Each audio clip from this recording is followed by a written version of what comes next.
హర్షవర్ధన్‌కి ఎలా ఉందో ఏంటోనని ఎంతగానో బాధపడుతూ చామంతి హాస్పిటల్‌కి రావడంతో, ఇక అప్పుడు రోజా కావాలనే చామంతి మీద నిందలు వేస్తూ, "మా మావయ్య ఈ పరిస్థితిలో ఉండడానికి కారణం నువ్వే కదే! మా అత్తయ్యని చంపాలని చూసావు. దాంతో మా అత్తయ్యని కాపాడ్డానికి మా మావయ్య అడ్డొచ్చారు. అందుకే ఆ శూలం మా మావయ్యకి గుచ్చుకుపోయిందని చెప్పి ఇదంతా కూడా నీ వల్లే జరిగింది. ఒక నిండు ప్రాణాన్ని తీయాలనుకున్నావు కదే పాపాత్మురాలా అని చెప్పి సిగ్గు లేకుండా ఏ మొహం పెట్టుకుని మళ్ళీ ఇక్కడికి వచ్చావని చెప్పి రోజా మండిపడుతూ ఉంటే చామంతి ఒక్కసారిగా రోజా చెంప పగలగొడుతుంది.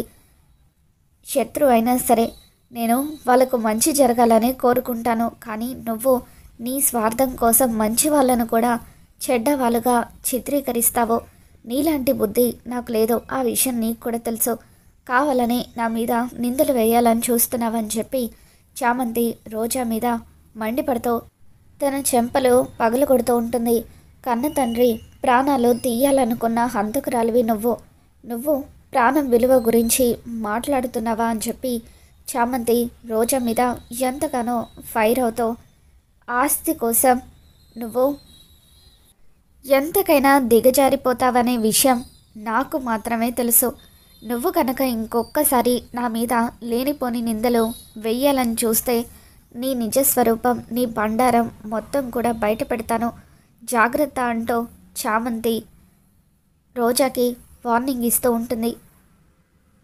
ఈ హాస్పిటల్ నుండి నన్ను వెళ్ళమని చెప్పే హక్కు నీకు లేదు. అయ్యగారికి పర్వాలేదని డాక్టర్లు చెప్పేంత వరకు నేను ఇక్కడే ఉంటాను. అది నా ఇష్టం అని చెప్పి చామంతి రోజాకు స్ట్రాంగ్ వార్నింగ్ ఇస్తుంది. ఇక దాంతో చామంతి హర్షవర్ధన్ని చూసి ఎంతగానో బాధపడుతూ ఉంటుంది. అయ్యగారు, మీరు నలుగురికి సాయపడేవారు. మీలాంటి వాళ్ళు నిండు నూరెళ్ళు సంతోషంగా బతకాలి, మీకు ఏమీ కాకూడదు అని చెప్పి దేవుడికి దండం పెట్టుకుంటూ ఉంటుంది. ఇక రోజా, వసే చామంతి, నాకే వార్నింగ్ ఇస్తావా?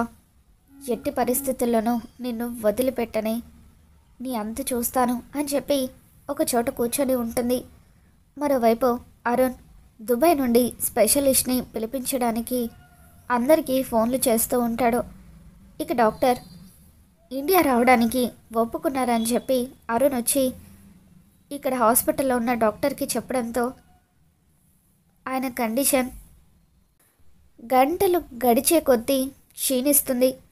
ఆ డాక్టర్ వచ్చేసరికి మీ నాన్నగారి కండిషన్ ఎలా ఉంటుందో కూడా మేము చెప్పలేకపోతున్నాం అని డాక్టర్ అంటూ ఉంటారు. డాక్టర్ ప్లీజ్ ఏదో ఒకటి చేయండి, ఆయన్ని కాపాడండి అని చెప్పి రమాదేవి దండం పెడుతూ ఉంటుంది. మా ప్రయత్నం మేము చేస్తామండి, ఆ తర్వాత అంతా కూడా ఆ దేవుడి దయ అని చెప్పి డాక్టర్ అంటూ ఉంటారు. ఇక ఇంట్లో పని వాళ్ళు అయ్యగారికి చాలా సీరియస్గా ఉందట, డాక్టర్లు బతకడం కష్టమని చేతులు ఎత్తేశారట, దుబాయ్ నుండి స్పెషలిస్ట్ని పిలిపిస్తున్నారట అని చెప్పి గుసగుసలాడుకుంటూ ఉంటారు. ఇక దాంతో ఆ మాటలు చంద్రిక వినేస్తుంది. ఏంటి, ఏమంటున్నారు మీరు? అయ్యగారికి ప్రమాదం జరిగిందా అని చంద్రిక అంటూ ఉంటే, అవును చంద్రికమ్మ, అమ్మగారు వాళ్ళు అందరూ కలిసి కాలేజ్కి వెళ్ళారు కదా, అక్కడ అయ్యగారికి ఏదో ప్రమాదం జరిగిందట, ఇందాకే ఫోన్ వచ్చింది అని చెప్పి వాళ్ళు అంటూ ఉంటారు. ఇక దాంతో ఏ హాస్పిటల్ అని చెప్పి చంద్రిక అడగడంతో సిటీ హాస్పిటల్ అట అని చెప్పి ఆ పని వాళ్ళు అంటూ ఉంటారు. ఇక వెంటనే చంద్రిక పరుగున బయలుదేరి హాస్పిటల్కి వస్తూ ఉంటుంది.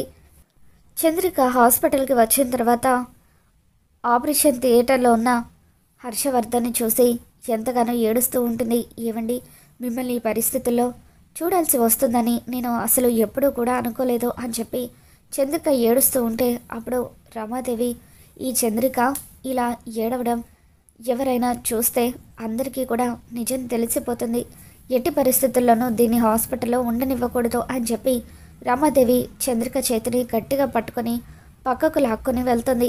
ఇక అప్పుడు ఇదంతా కూడా రోజా గమనిస్తూ ఉంటుంది. ఈ అత్తయ్య ఏంటి ఈ చంద్రికను అంత గట్టిగా పట్టుకొని పక్కకు తీసుకొని వెళ్ళింది? అసలు ఈ చంద్రిక మీద ఎందుకు మొదటి నుండి అత్తయ్యకి అంత కోపం అని చెప్పి చాటుగా ఉండి వాళ్ళ ఇద్దరి మాటలు వింటూ ఉంటుంది. ఇక అప్పుడు చంద్రిక రమాదేవితో, ఆయనకు ఎలా ఉందో ఒక మాట చెప్పు అని అంటూ ఉంటే, ఆయన నా భర్త, నువ్వు ఇలా హాస్పిటల్కి వచ్చి అందరి ముందు ఏడుస్తూ ఉండడం వల్ల ఈ ప్రపంచం మొత్తానికి తెలియని నిజం ఈరోజు బయటపడుతుంది. అలా జరగడం నాకు ఇష్టం లేదు. ఈ ప్రపంచంలో కేవలం ఆయన నాకు మాత్రమే భర్తగా ఉండిపోవాలి. మర్యాదగా ఇక్కడి నుండి వెళ్ళిపో అని చెప్పి రమాదేవి అంటూ ఉంటే, ఆయనకి ఎలా ఉందో డాక్టర్లు చెప్పేంత వరకు నేను ఇక్కడి నుండి వెళ్ళను అని చెప్పి చంద్రిక అంటూ ఉంటుంది. ఏంటే మొండి పట్టు పడుతున్నావు అని చెప్పి అంటూ ఉంటే, ఇకప్పుడు చంద్రిక రమాదేవి మీద ఏయ్ అంటూ మండిపడుతూ, చూడు ఇన్ని రోజులు ఆయనను చూసే నేను కూడా నువ్వు ఎన్ని చేసినా కూడా ఓపిక పడుతూ వచ్చాను. ఏదైనా సరే ఆయన క్షేమంగా ఉన్నంత వరకే. పొరపాటున ఆయనకి ఏదైనా జరిగిందో నీ బండారం మొత్తం కూడా బయటపెడతాను, జాగ్రత్త. ఆయన నా భర్త అన్న నిజాన్ని నేను ఈ ప్రపంచానికి తెలియజేస్తాను అని చెప్పి రమాదేవికి చంద్రిక ఎదురు తిరిగి వార్నింగ్ ఇస్తూ ఉంటుంది. ఇక దాంతో రోజా, అంటే ఇన్ని రోజులు అత్తయ్య నా దగ్గర దాచే రహస్యం ఇదన్నమాట. మామయ్య గారు ఈ చంద్రికకు కూడా భర్తనా అని చెప్పి రోజా ఒక్కసారిగా షాక్ అవుతూ ఉంటుంది. ఇక ఆ తర్వాత ఏమీ తెలియనట్టుగా రోజా వచ్చి మళ్ళీ తన ప్లేస్లో కూర్చొని ఉంటుంది. చంద్రిక ఏడుస్తూ ఉంటే అప్పుడే చామంతి చంద్రిక దగ్గరికి వస్తుంది. అత్త చూసావా అత్త, అయ్యగారు ఎటువంటి పరిస్థితుల్లో ఉన్నారో అందరూ కూడా దానికి కారణం నేనే అంటున్నారు, కానీ నిజానికి నాకు ఏ పాపం తెలియదత్తా అని చెప్పి చామంతి ఏడుస్తూ ఉంటే, ఊరుకో చామంతి, ఇందులో నీ ప్రమేయం లేదని నాకు కూడా తెలుసు, నువ్వేం బాధపడకు అని చెప్పి చంద్రిక చామంతిని ఓదారుస్తూ ఉంటుంది. ఇక ఆ తర్వాత చంద్రిక చామంతి అయ్యగారికి ఎలా ఉందో చూస్తూ ఉండు, నేను ఇప్పుడే వస్తాను అని చెప్పి పరుగు పరుగున చంద్రిక గుడికి వెళ్తూ ఉంటుంది.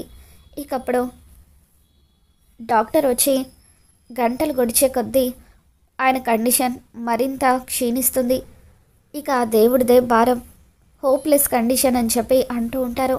ఇక దాంతో చామంతి, దేవుడా ఎట్టి పరిస్థితుల్లోనో అయ్యగారికి ఏమీ కాకూడదు, ఆయన కోలుకోవాలి అని చెప్పి చామంతి కూడా గుడికి వస్తూ ఉంటుంది.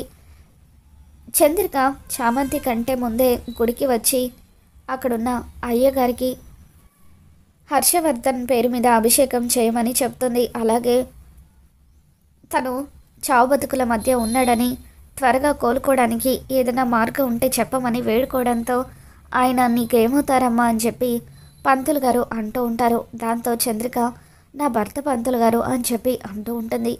ఇక అలా గుడిలో చంద్రిక పొర్లు దండాలు పెడుతూ కఠిన పూజలు చేస్తూ ఉంటుంది.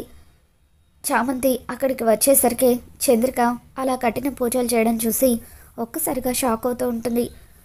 అయ్యగారి కోసం రమాదేవి అమ్మగారే ఇంతలా పూజలు చేయడం లేదు, అటువంటిది చంద్రిక అత్త ఇలా ఇంత కఠిన పూజలు చేయడం ఏంటి అని చెప్పి ఆశ్చర్యపోతుంది.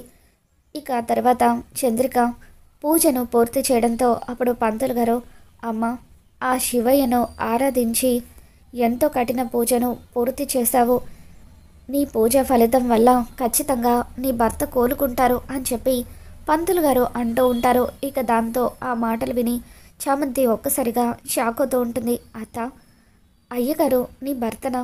చెప్పత్తా, ఇన్ని రోజులు నీ భర్త ఎవరని అడిగినా నువ్వు ఏమీ చెప్పలేదు, ఇప్పుడు నీ నోటితోనే అయ్యగారు నీ భర్త అని పంతులు గారికి చెప్పడం నేను విన్నాను, చెప్పత్తా ఇదంతా నిజమా అని అంటూ ఉంటే, అవును చామంతి, అయ్యగారే నా భర్త, ఆయన కోసమే నేను ఆ ఇంట్లో జీతం లేని పని మనిషిగా పని చేస్తున్నాను అని చెప్పి ఎంతగానో బాధపడుతూ ఉంటుంది. అత్త, మరి అయ్యగారు నీ భర్త అయితే రమాదేవి అమ్మగారిని ఎందుకు అయ్యగారు పెళ్లి చేసుకున్నారు అని చెప్పి చామంతి అడుగుతూ ఉంటుంది.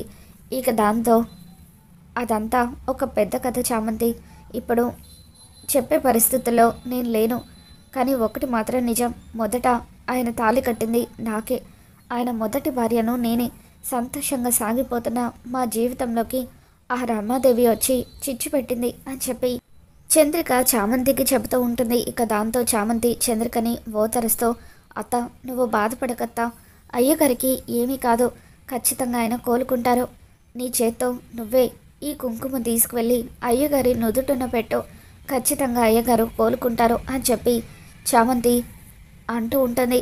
దుబాయ్ నుండి స్పెషలిస్ట్ వచ్చిన తర్వాత హర్షవర్ధన్కి ఆపరేషన్ జరుగుతుంది. ఆపరేషన్ జరిగిన తర్వాత గంటలోపు ఆయన స్పృహలోకి రావాలి, లేకపోతే ఆయన కోమలోకి వెళ్ళిపోయినట్టే అని చెప్పి డాక్టర్ అంటూ ఉంటారు. ఇక దాంతో అంతా కూడా ఏడుస్తూ ఉంటారు. చంద్రిక తను పూజ చేసిన కుంకుమ తీసుకువెళ్ళి హర్షవర్ధన్ నుదుటిన పెడుతుంది. ఏమండి, మీరు త్వరగా కోలుకోవాలి, మిమ్మల్ని ఈ పరిస్థితిలో నేను చూడలేకపోతున్నాను, ఆ దేవుడు మీ బదులుగా నాకు ఈ పరిస్థితి కల్పించినా బాగుండేది అని చెప్పి చంద్రిక ఎంతగానో ఏడుస్తూ ఉంటుంది. ఏంటి ఇది, దీని ఓవర్ యాక్షన్ అని చెప్పి రమాదేవి అనుకుంటూ ఉంటుంది. ఇక అలా చామంతి రమాదేవి ఇద్దరు హర్షవర్ధన్ దగ్గరికి వెళ్ళి నుదుటిన బొట్టు పెట్టి బయటకు వచ్చేస్తారు. చంద్రిక కుమిలి కుమిలి ఏడుస్తూ ఉంటుంది. చంద్రిక చేసిన పూజ ఫలితం వల్ల హర్షవర్ధన్లో చలనం మొదలవుతూ ఉంటుంది. ఇక అప్పుడు డాక్టర్ రమాదేవి వాళ్ళ దగ్గరకు వచ్చి ఆయనలో చలనం మొదలైంది, స్పృహలోకి వస్తున్నారంటే హీఈస్ అవుట్ ఆఫ్ డేంజర్ అని చెప్పి అంటూ ఉంటారు. ఇక దాంతో thank you doctor, thank you so much అని చెప్పి రమాదేవి అంటూ ఉంటుంది. ఇక ఆ విధంగా మొత్తానికి హర్షవర్ధన్ ప్రాణాలతో బయటపడడం, చంద్రిక హర్షవర్ధన్ ఇద్దరు భార్యాభర్తలన్న నిజం చంద్రికకు తెలియడం జరుగుతుంది. అయ్యగారు కోలుకున్నారు కాబట్టి ఆ తప్పు నేను చేయలేదని నిరూపించుకోవాలి అని చెప్పి చామంతి తన ఫ్రెండ్స్ దగ్గరికి వెళ్ళి హర్షవర్ధన్ని ఎవరైతే పొడిచారో వాళ్ళ ఫింగర్ ప్రింట్స్ దొరుకుతాయేమోనని త్రిశూలాన్ని ఫోరెన్సిక్ ల్యాబ్కి పంపిస్తుంది. ఇక అక్కడ ఫోరెన్సిక్ ల్యాబ్లో ఆ త్రిశూలం మీద అసలు చామంతి వేలు ముద్రలే లేవని రిపోర్ట్ వస్తుంది. ఇక దాంతో ఎవరి పని చేశారో ఎలాగైనా సరే ఇన్వెస్టిగేట్ చేయాలని చెప్పి చామంతి పోలీస్ కంప్లైంట్ ఇస్తుంది. అలా పోలీస్ కంప్లైంట్లో పోలీసులు ఇంట్లో వాళ్ళ అందరి ఫింగర్ ప్రింట్స్ని కలెక్ట్ చేసుకుంటారు. వాటిని ల్యాబ్కి పంపిస్తారు.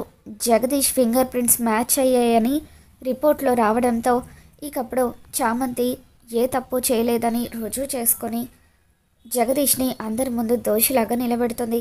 మరి రాబోతున్న ఎపిసోడ్లో ఏం జరగబోతుందో మళ్ళీ మన ఛానల్లో తెలుసుకుందాం. ఈ వీడియో మీకు నచ్చినట్లయితే తప్పకుండా లైక్ చేయండి.